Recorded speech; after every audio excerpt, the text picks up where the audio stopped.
Hi hello வணக்கம் மக்களே. பத்மா மகேஷ் சேனலுக்கு உங்களை வெல்கம் பண்ணுறேன். இன்றைக்கி கோவிலில் கொடுக்கக்கூடிய சர்க்கரை பொங்கல் அதே டேஸ்ட் மாறாமல் நம்ம எப்படி செய்கிறதுன்னு பார்க்கலாம். இத்தினோண்டு தானே கிடைக்கும், அதனால் வீட்டிலே செஞ்சு தாராளமாக சாப்பிட்லாம். ஓகே, வாங்க இப்போது வீடியோக்குள்ளே போகலாம். ஃபஸ்ட்டு ஒரு குக்கரில் ஒரு அளவான பாத்திரத்தில் ஃபுல்லாக தலை வெட்டி அரிசி எடுத்துக்கலாம். சேம் அதே பாத்திரத்தில் ஒரு கால் பங்கு, ஒன்றுக்கு கால் பங்கில் பாசிப்பயிறு எடுத்துக்கலாம். சேம் பாத்திரத்தில் எடுங்க. இதுக்கு ரேஷியோ தான் ரொம்ப ரொம்ப முக்கியம், இல்லைனா பிசு பிசுன்னு ஆயிடும். ஸோ ரேஷியோ ரொம்ப முக்கியம். அதே இல்லை, 1/4 கப்பு பாசிப்பருப்பு போட்டுக்கிறேன். நெக்ஸ்ட்டு இந்த அரிசியையும் பருப்பையும் ஒன்றா சேர்த்து ஒரு 3 வாட்டி நல்லா சுத்தமான தண்ணியில் கழுவிட்டு திருப்பி ஒரு நல்ல தண்ணி ஊற்றி இதை நான் ஊற வச்சிடுறேன். ஊற வச்சு இதை தனியாக வச்சிடலாம். நல்லா ஊறட்டும். அதுக்கப்புறமா நம்ம குக்கரில் போட்டு வேக வச்சுக்கலாம். வெறும்னே இது மட்டும்தான், வெறும் அரிசியும் பருப்பை மட்டும் விட்டு தண்ணி ஊற்றி நம்ம ஊற வச்சுட்டு அப்புறமா அளவு தண்ணி வைக்கும் போது அளவாக ஊற்றிக்கலாம். இப்போதைக்கு கொஞ்சம் நேரம் இது ஊறட்டும். இந்த பருப்பும் அரிசியும் ஊறுற அந்த சைக்கிள் கேப்பில் தேங்காவை நம்ம ரெடி பண்ணி வச்சுக்கணும். நல்லா ஃப்ரெஷ்ஷான தேங்காவாக இருந்தாலும் சூப்பராக இருக்கும். இது நான் இப்போ தான் சாமிக்காக உடைச்ச தேங்காய், அதனால் என்ன பண்ணுறேன், இது மெலீஸாக அப்படியே ரொம்ப மெலீஸாக அந்த ஷேப்புக்கு நீட்டாக கத்தி வச்சு அரிஞ்சிக்கலாம். இது வந்து அருவாமனையில் அவ்வளோ வாட்டமாக வராது, அதனால் கத்தியில் வந்து மெலீஸாக அறுத்து இது நம்ம வறுக்க போகிறோம். வறுக்கிறதுக்கு ஏற்ற மாதிரி அது கடிக்கும் போது செம்ம டேஸ்ட்டாக இருக்கும். அதுக்கேற்ற மாதிரி மெலீஸாக அரிஞ்சு வச்சுக்கோங்க. எவ்வளோ அளவு நம்ம தேங்காய் எடுத்துக்கிட்டோமோ அதே அளவில் என்ன பண்ணுறோன்னா முந்திரி பருப்பு எடுத்துக்கிறோம். அது ரொம்ப டேஸ்ட் கொடுக்கும். நடுவில் நம்ம அதை கடிக்கும் போது செம்ம சூப்பராக இருக்கும். பிள்ளைங்களுக்கு ரொம்ப, நான் அதில் பப்பு போட்டிருக்கேன், அதில் திராட்சை போட்டிருக்கேன்னு சொன்னால் போதும், ஒரு செகண்ட் கடகடன்னு களி பண்ணிடுவாங்க. ஸோ தேங்காய் ஒரு பக்கம், அதே அளவில் முந்திரி பருப்பை உடச்சி 1 2 3 அந்த மாதிரி உடச்சி வச்சுருக்கேன். இப்போ என்ன பண்ண போகிறோம் பார்த்தீங்கன்னாக்கா, ஆல்ரெடி நல்லா ஊறி போயிருக்கிற அந்த அரிசியும் பருப்புக்கும் தண்ணி வந்து அளவாக சேர்க்க போகிறோம். எவ்வளோ சேர்க்குறோம் பார்த்தீங்கன்னாக்கா, நம்ம ஏற்கனவே 1 கிளாஸ் அரிசி 1/4 அளவு பருப்பு எடுத்தோம் இல்லையா, அதனால் 1 1/4 அளவு வச்சுக்கலாம். இந்த 1 1/4 3 வாட்டி ஊற்றணும். எனக்கு எப்போவுமே கன்ஃபியூஷன் ஆகிடும், அதனால் நான் வந்து இந்த மாதிரி கேல்குலேஷன்லாம் போட்டலாம் கிடையாது. 1 1 1/4 1 1/4 1 1/4 அதுமாதிரி 3 வாட்டி ஊற்றிடுவேன். ஸோ 3 மடங்கு ஊற்றி குக்கரை மூடி ஸ்டவ்வில் வச்சு நல்லா அது ரொம்ப குழஞ்சிடக்கூடாது, ஓரளவுக்கு ஒரு 3 4 விசில் தான் இந்த மாதிரி வர்ற அளவுக்கு நல்லா விசில் விட்டு எடுத்துக்கோங்க. ஒரு 4 விசில்லையே எனக்கு தெரிஞ்சு கரெக்டாக ஆகிடும்னு நினைக்கிறேன். ஸோ இது நல்லா எடுத்ததுக்கப்புறம் மேபி கொஞ்சம் அரிசியாக இருந்துச்சுன்னா அதுக்கப்புறம் அந்த மாதிரி ஒரு குண்டு கரண்டி, குழம்பு கரண்டி சொல்லுவோம், அதை எடுத்து நல்லா கொஞ்சம் லைட்டாக மசிச்சு விட்டுக்கோங்க. ஓரளவுக்கு ஒன்றும் பாதியமாக இருந்தால் தான் அது சாப்பிடும்போது ஒரு டேஸ்ட் வரும். ரொம்ப குழன்னு இருந்துச்சுன்னா நல்லா இருக்காது. அதனால் ஓரளவுக்கு கிண்டி வச்சுக்கோங்க ரெடியாக. நெக்ஸ்ட்டு தாளிப்பு பண்ணலாம். தாளிப்புக்கு முன்னாடி வெள்ளைப்பாகு ரொம்ப முக்கியம். வாங்கி வச்சுருக்க வெல்லத்தை நல்லா ஒரு கல் வச்சு நல்லா தூள் தூளாக நறுக்கி, ஓரளவுக்கு கட்டிங்க இல்லாமல் ரொம்ப பெரிய பெரிய கட்டிங்க இல்லாத அளவுக்கு தூளாக நறுக்கி வச்சுக்கலாம். ஒரு பாத்திரத்தில் இந்த வெல்லத்தை வந்து அளந்துக்கலாம். அதே பாத்திரத்தில் இப்போது 1 1/4 நம்ம போட்டோம் இல்லையா, இது வந்து 1 மடங்கும் போடலாம், இல்லை 2 மடங்கும் போடலாம். டிபெண்ட்ஸ் அப்பான் யுவர் இதுதான்.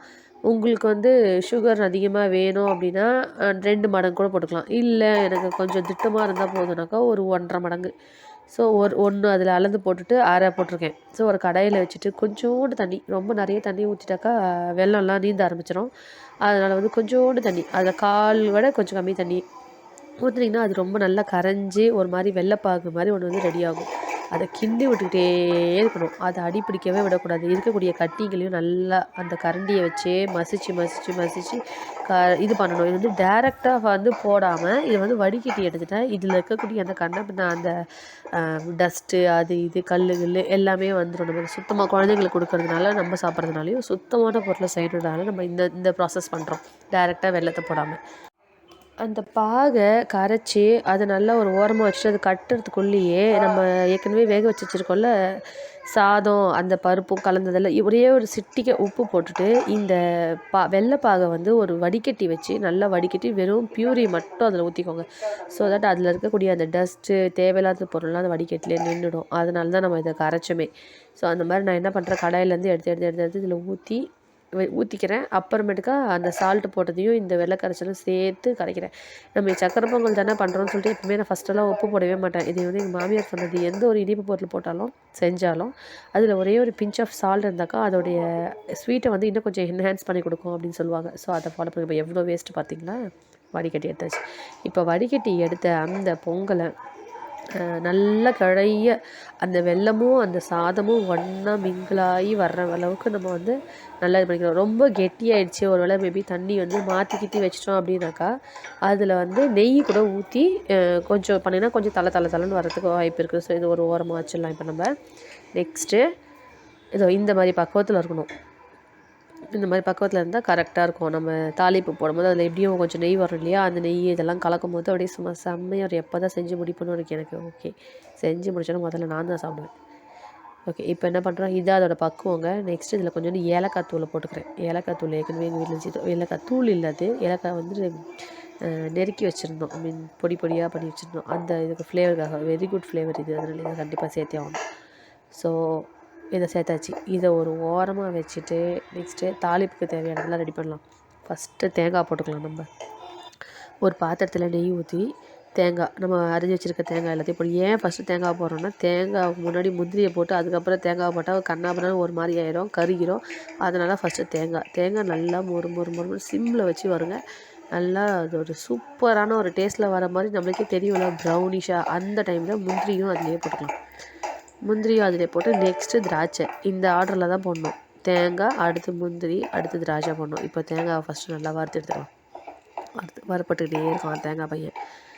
ஓகே, இப்போ ஓரளவுக்கு ப்ரௌன் ஆகிட்டானா இப்போ வச்சுருக்கிற முந்திரியை இதில் கொட்டிக்கிறோம். கொட்டி அதுவனும் ப்ரௌன் ஆகிற அளவுக்கு நல்லா அந்த நெய்யிலேயே போட்டு வறுத்து எடுத்துக்கணும்.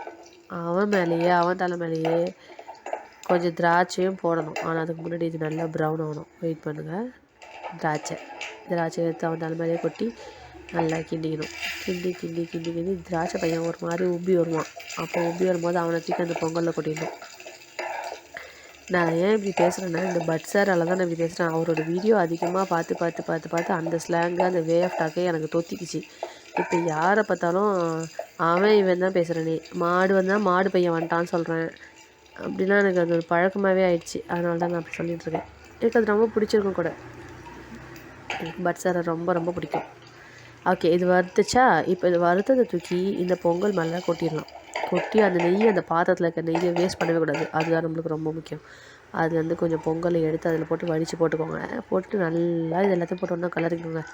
சுட பரிமாறணுங்க. இது ஆறுனதுக்கப்புறம் பரிமாறுறது ரொம்ப வேஸ்ட்டு. சுட இருக்கணும். அந்த ஃப்ளேவர்ஸு, அந்த வாசனை, அந்த சூடு எதுவுமே குறையாதுக்கு முன்னாடியே கபன்னு அள்ளி 2 ரவுண்டு வாயில் விட்டோன்னா சூப்பராக இருக்கும். பார்த்தீங்களா? நான் போய் சாப்பிட்டு வந்துடுறேன். ஃபஸ்ட்டு சாப்பாடு, அப்புறம் தான் மற்ற எல்லாமே. ஓகே, பாய். பேட்டா எங்க மாத்துறானுங்க? எல்லாம் மாச சம்பளம் தான். அதுவும் பொங்கலையும் புளியரையும் போட்டு கழிச்சு போறானுங்கம்மா.